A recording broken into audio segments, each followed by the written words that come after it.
Fire TV nianje nawe dukore subscribe.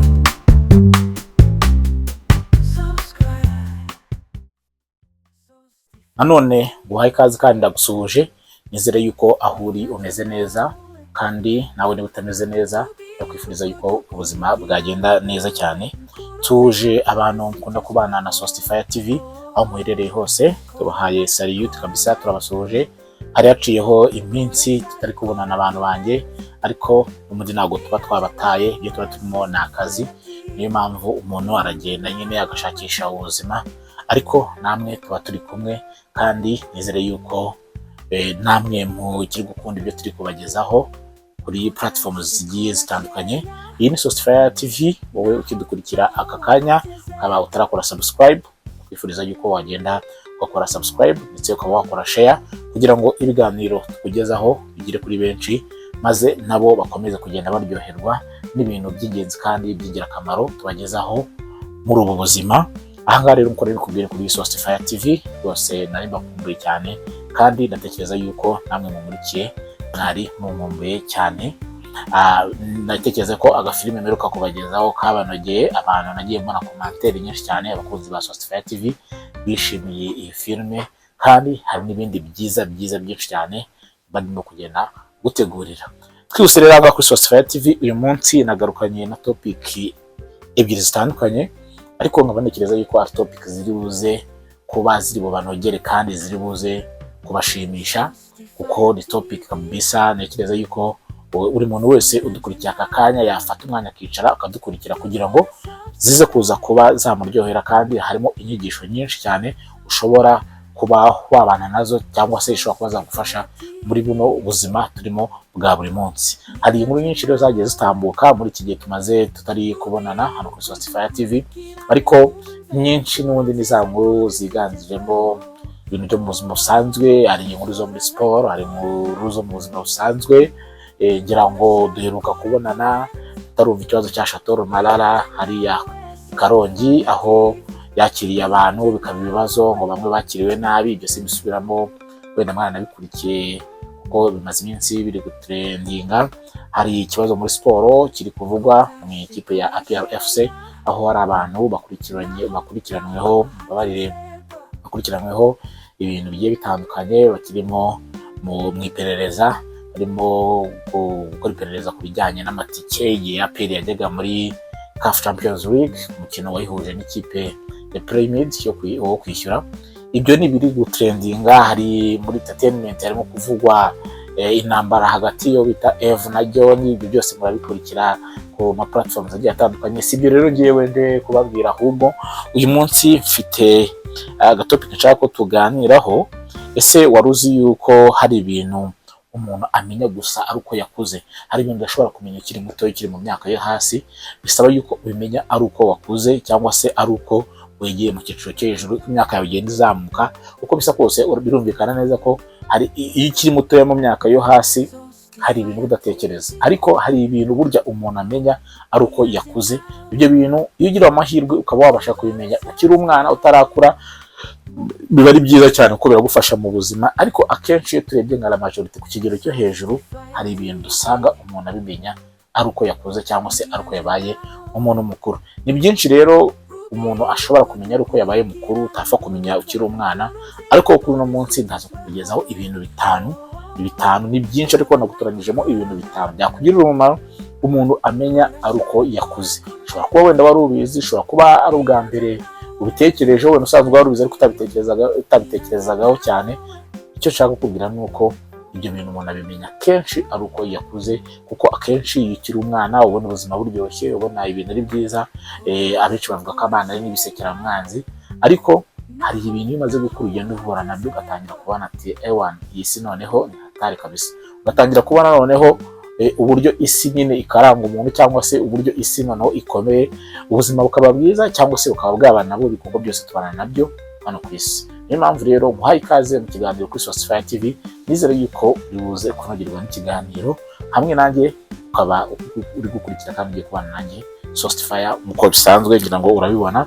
Kandi ngira ngo ngubwire yuko uramutse ushaka imyenda nk'iyi Sostify no ku isoko irahari, urabibona Je suis Sostify. Uramutse nawe ushaka imyenda yakugeraho, dufite ama t-shirt, dufite amasengre, byose birahari, ingofero byanditseho Sostify. Ubwo rero uramutse bishatse waza kuza kutubwira tukabikugezaho. Reka dutangire rero n'ibintu bitanu nkuko nanimaze kubikubwira umuntu amenya ari uko yakuze, kuko nkuko nabikubwiye biba ari byinshi nyine, ariko jewe nahanga ndimo nagutoranyijemo ibintu bitanu. Ibintu bitanu ushobora kumenya umuntu amenya ari uko nyine yakuze cyangwa se yegeye hejuru, nkuko nakunze kubikubwira. Ikintu cya mbere ahangaha bari kutubwira ngo si buri muntu wese ugukunda nkuko utekereza. Iyo ukiri mutoya umusekeye wese wumva yuko agukunze, iyo ukiri mutoya urumva ubuzima buryoshye, ariko buryo umaze gukura ubona yuko buri muntu wese atagukunda nkuko ubitekereza cyangwa se nkuko akwiyereka. Kuko hari umuntu uza akakwereka yuko agukunze, umuntu akaza akakwereka yuko akwitayeho kubera ko ukiri umwana, kubera ko imitekerereze yawe ukiri hasi nyine, ukagira ngo uwo muntu aragukunze. Ariko se waba utarakura ukabasha gutandukanya ugukunze n'utagukunze. Kuko twafata nk'urugero, umuntu ashobora kuza mu buzima bwawe akaza kwereka yuko ari umuntu w'ingenzi, akaza kwereka ko ari umuntu kwishimiye, akaza akwereka yuko ari umuntu nyine ukwitayeho, umuntu kuri hafi. Ariko burya ntabwo abantu bose baje mu buzima bwawe ariko bose bagengwa n'ibintu byiza. Iyo ukiri mutoya rero cyangwa se imitekerereze yawe ikiri hasi, utekereza yuko ugusekeye wese ari umuntu akwishimiye cyangwa se agukunze. Ariko buri iyo umaze gukura ubasha kubibona yuko ntabwo ari buri muntu wese uzaza mu buzima bwawe agukunze. Ntabwo abantu bose muhura nabo bose ariko bagukunze. Ndetse unarebye ushobora gusanga benshi mu inshuti zawe abenshi muri bo batanagukunze. Ariko ibyo ngibyo ugenda ubisobanukirwa uko ugenda ukura, uko isi igenda ikwigisha, ugenda ubona yuko buri muntu wese uje mu buzima bwawe atari ko abagukunze. Ibyo ni ibintu tubana nabyo mu buzima bwa buri munsi. Aka rero ni akantu ka mbere nakubwira kandi k'ingenzi ugomba kuzirikana, ukamenya yuko atari buri muntu wese ugukunda nk'uko wowe ubitekereza. Ibyo ugenda ubibona mu gihe wagiriye nk'icyizere umuntu. Ushobora kugirira icyizere umuntu, abantu ukuntu tugirira abantu icyizere, ukagira nk'umuntu icyizere gikabije kabisa. Ariko abo bantu bose ntabwo ariko ugomba kumenya ko atari ko bafite umutima nk'uwawe. Araza akagusekera ariko ntabwo umutima we n'uwawe bimeze kimwe. Niyo mpamvu iyo umaze gukura ugenda ushobora gusobanukirwa ko buri muntu wese atari kagukunze wowe nk'uko ubitekereza, nk'uko twari tubibonye. Akantu ka kabiri rero ahangaha turi kureba, turasanga amafaranga nubwo ari ingenzi ariko burya ntabwo akemura ibintu byose. Iyo ngaho ushobora kubikubwira ukumva ngo reka ngo uko abantu twishyizemo ko amafaranga ari byose, ariko buriya amafaranga ntabwo akemura ibintu byose. Nubwo tuyakenera mu buzima kenshi, nubwo hari ibintu byinshi agenda adufasha, ariko buriya ntabwo amafaranga akemura ibintu byose 100%. Kandi turayakeneye kuko adufasha n'ibintu byinshi, ariko hari ibyo burya adakemura. Aho ari tukabona mbabwira nk'agastori gatoya. Hari umuntu wigeze kugutera story atubwira umuntu w'umukire cyane wowe ufite amafaranga menshi kabisa, ari umukire, abantu bakajya bamutumira mu makwe, bamutumira ntajyeyo kohereza amafaranga, baba bagize ibirori runaka agatwerera pe amafaranga afatika, ariko akaba atajyayo n'umuryango we ukaba atajyayo. Birakomeza gutyo, abaturage baturanyi be bagenda babana nawe bamuzi, bavuga ati uyu muntu rwose nyine ari ibintu bamenyereye ko ari umuntu nyine utanga amafaranga atwerera ariko atajya yitabira ibyo bintu. Umunsi umwe rero nawe bya bintu biza kumubaza kugira ubukwe, umwana we agira ubukwe, atumira abantu bo muri quartier nyine, atumira abaturanyi be, atumira ba bantu nyine bamukikije nyine babana mu buzima bwa buri munsi. Abantu nabo baragenda bahirya kuri inama, aravuga ati nawe ntabwo ajya yatendinga ibirori byacu ariko aradutwerera. Barushaho nabo baragenda bafata amafaranga, barakoteza nyine, bafata amafaranga nyine barayegeranya kabisa nk'umuntu batwerera, nabo baramutwerera. Ariko habura umuntu n'umuza mu birori bye mu rugo iwe, bose baravuga ati reka tumwishyire mu byo dukoreye. Umuntu ubukwe aramwikorana mu rugo, abura inshuti, abura umuvandimwe, kuko nawe atajyaga yitabira ibintu by'abandi. Urumva rero yuko hejuru y'amafaranga dukeneye inshuti, dukeneye abandi. buriya abantu nibo bambere, kandi buriya abahanga baranakubwira ngo iyo ufite abantu burya ufite n'amafaranga. So rero kugira amafaranga nibwo waba uyagwije bihagije, ntabwo bihagije muri ubu buzima, kubera yuko turasanga amafaranga nubwo tuyakeneye ariko burya ntabwo akemura byose. Hoya rwose ntabwo ibyo ngibyo bibaho. Amafaranga se yagura ubuzima? Hari abantu benshi bapfa cyangwa se bakanaremba kandi bafite ubwo bushobozi bagapfa bakabisiga. So rero amafaranga turayakeneye kugira ngo tubashe gusavayivinga muri ubu buzima, ariko burya ntabwo amafaranga ariyo twavuga yuko akemura ibintu byose. Hari ibyo akemura of course, ariko ntabwo ari ibintu byose burya amafaranga akemura. Reka rero tuyakunde tunayashaka, ariko tuzirikane yuko burya kugira inshuti, kugira abantu, icyo kintu cya mbere mu buzima. Amafaranga ntabwo akemura ibintu byose. Ikintu cya gatatu ukeneye kumenya ahangaha, kandi ntekereza ko gifitiye umumaro, nk'uko n'ibindi bya mbere twagiye tubona dusanga bifitiye umumaro mu buzima bwacu bwa buri munsi, kandi uko ngenda bikubwira urushaho kugenda ubitekereza nyine nawe ubishiringa, wumva koko ibi bintu koko nibyo biramacinga, koko ibi bintu iyo umuntu akuze nibwo atangira kubitekereza. Ikintu cya mbere nakubwiye ngo buri muntu wese ntabwo ariko gukunda nko gutekereza, kandi koko n'ubitekereza koko wagiye ukura n'uwagiye ubibona yuko abantu bose baza bagusekera atari ko bagukunze.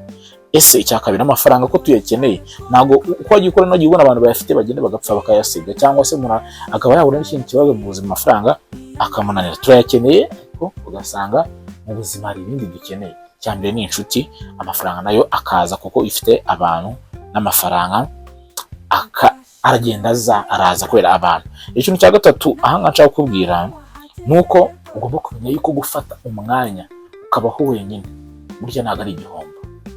Abantu babitekereza kwinshi gutandukanye, kwigunga, kugira ute, ariko buriya uzafata umwanya nawe wicare witekerezeho. Ufate umwanya wicare utekereze ku buzima bwawe, urebe ibyo ukora neza, ibyo udakora neza. Bizaguha imbaraga zo kugira ibyo kwihindura n'ibyo wongeramo imbaraga, kandi ibyo ngibyo ukiri muto ntabwo wabitekereza. Iyo uri muto y'ubuzima buba buryoshye, uba wumva ibintu byose nyine biryoshye, ari feeling. Ariko uko ugenda ukora my friend, ukukura, ugenda ubona yuko kuba umuntu agenda hariya akicara akaba wenyine, sometimes akicara akitekerezaho, burya nta gihombo kiba kirimo. Ntabwo ari ukwigunga, ahubwo genda ufate umwanya wicare hariya witekerezeho, wowe ubanze nawe wikorera isuzuma, uvuga ati ariko si uko ko ngewe ngubu ibi bintu nkora byose ni perfect. Urebe ibyo ukosora, urebe ibyo ushyiramo imbaraga, uzasanga burya iyo umuntu amaze gukura asobanukirwa ko kuba umuntu afata umwanya akaba wenyine ntabwo ari igihombo. Tubizanye n'ubuzima busanzwe bw'urukundo. Uzarebe ari ukuntu ukundana wenda ugasanga uri muri relationship n'umuntu mugakundana, ukumva nyine ubuzima buraryoshye, bumeze neza.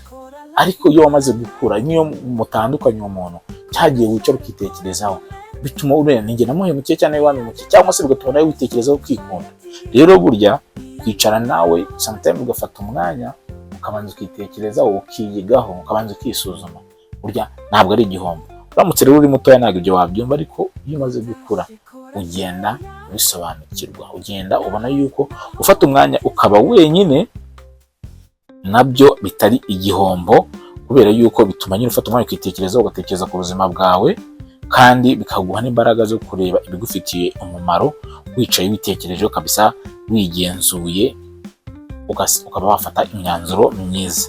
Ikintu cya kane rero mu bintu umuntu amenya ari uko akuze, cyangwa se umuntu asobanukirwa ari uko amaze kuba umuntu mukuru, iyo akiri umwana atabasha gutekereza, nuko guhinduka ni ibintu bisanzwe. Guhinduka ni ibintu bisanzwe, si uburyarya. Akenshi ushobora kutabyumva neza, ariko buriya cya kintu twaba tumaze kuvuga, iyo umaze kwitekerezaho, iyo umaze kwicara ukisuzuma, ukareba ibitagenda neza, ugafata umwanzuro wo guhinduka, ntabwo kugira ngo ubwire ko nta gihombo kibirimo, kuko bituma nyine wikosora ibyo wakoraga nawe ukaba wabikora neza. Uramutse rero ubaye uri mutoya, ntabwo ibyo wabitekereza ntabwo wabisobanukirwa, ariko iyo umaze gukura, iyo umaze kuba umuntu mukuru, urabitekereza neza, bikaguha imbaraga zo kuba wahinduka. Rero muri ibi bintu bitanu turi kureba, ikintu cya kane kiratubwira ngo guhinduka cyangwa se guhindura ibintu bitari byiza wakoraga cyangwa se wabagamo, burya ntabwo ari ububwa, nta nubwo ari igihombo, nta nubwo ari uburyarya. Bibaho ni ibintu tubana nabyo, kandi biranakenewe yuko umuntu agira gute abikora, kubera yuko n'ubuzima bwabwo burahinduka. Sinzi impamvu rero umuntu we atahinduka. ibintu byose hano birahinduka, ubuzima burahinduka, abantu ubwabo barahinduka, ugasanga umuntu yabaye ikindi. Rero kuba wahinduka nta kosa ribirimo, nta kosa ribirimo. Kuba wakwicara ukitekerezaho ugakosora ibyo ubona bitagenda neza, nta kosa rwose ribirimo. Ikintu cya gatanu ahangaha muri bino bitanu nari naguteguriye kuri topic ya mbere nshaka kubwira umuntu asobanukirwa ari uko akuze, nuko kwihangana urufunguzo rwa byose. Iyo muto uri umujene ufite amashagaga, wumva nyine umuntu wese wavuga akakubita wahitaye, nta no gutekereza ingaruka bifite. Mushobora no gutekereza ngo wenda byanyana na gereza ubuzima bwanjye bwose, mushobora gutekereza yuko bishobora kuza nk'urupfu, mushobora kureba nyine consequence, mureba ingaruka bigira. Ariko iyo umaze gukura usanga kwihangana, ikintu cyitwa kwihangana urufunguzo rwa byose. Kuko hari ibintu byinshi nabyo tugenda duhura nabyo bidukomeretse, hari ibintu byinshi tubana nabyo mu buzima, ugasanga ibyo bintu nyine nibiza bikarya umutima w'umuntu. Ariko iyo wamaze gukura usobanukirwa ko kwihangana ari urufunguzo rwa byose. Kuko iyo wihanganye nyine ugira ku cyo ushaka. Nubwo umuntu yaza akaguhindura mu mutwe akaba yatuma utekereza nabi, iyo udafite kwihangana ushobora kumukorera ikintu kimwe, ashobora kuza akakwiyenzaho. Nibyo tubana nabyo mu buzima bwa buri munsi, umuntu ashobora kuza akakwiyenzaho.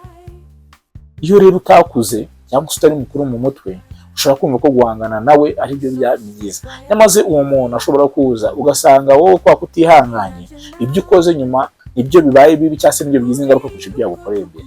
Ariko iyo ubasha kwihangana ukavuga ati reka nihangane, ibi ngibi usanga bikugiriye umumaro ari wowe, haba muri gihe cy'ako kanya cyangwa se mu gihe kizaza, kubera yuko nyine ari ibintu bikurinze. Hari ikintu kibi bikurinze kandi wenda bari gusanga wikururiye ibibazo, ariko ugasanga ibyo bintu biragufasha kubera yuko ufite kwihangana. Nagira ngo mwibutse ko rero ibi ni ibintu bitanu umuntu adashobora gusobanukirwa ari mutoya, bisaba yuko ubisobanukirwa ari uko ubaye umuntu mukuru. Ese wowe ukurikiye Source Fire TV aka kanya, wowe haba hari ibintu uzi nawe umuntu abasha gukora, cyangwa se umuntu abasha ageraho nyine, cyangwa se abona atekereza ari uko akuze cyangwa iyo maze rero gusobanukirwa n'ibi bintu bitanu maze kukubwira, ubuzima bwawe burahinduka kandi imibereho yawe ikaba myiza. Ibintu bitanu ubasha gusobanukirwa ari uko umaze gukura. Ibi bintu rero ntekereza yuko uramutse ugize amahirwe ko wabimenya mbere yuko noneho witwa ngo wakuze, byakugirira umumaro yaba mu buzima bwawe bwa buri munsi cyangwa se mu mibereho yawe. Ariko ahangaha mbere yuko wenda dusoza, hari ibintu bitatu ngiye kubwira umuntu ahura nabyo noneho. Hari ibintu uzabona mu buzima tubamo bwa buri munsi, uzabona namara gusobanukirwa biriya bitanu. Ikintu cya mbere, iyo wari ufite inshuti, iyo umaze gukura wari ufite inshuti, iyo umaze gukura za nshuti ziragenda.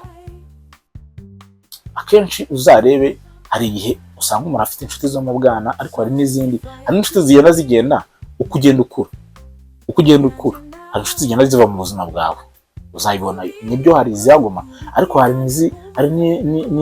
n'iziguma mu buzima bwawe, ariko hari n'izigenda, kandi zigenda nizo nyinshi.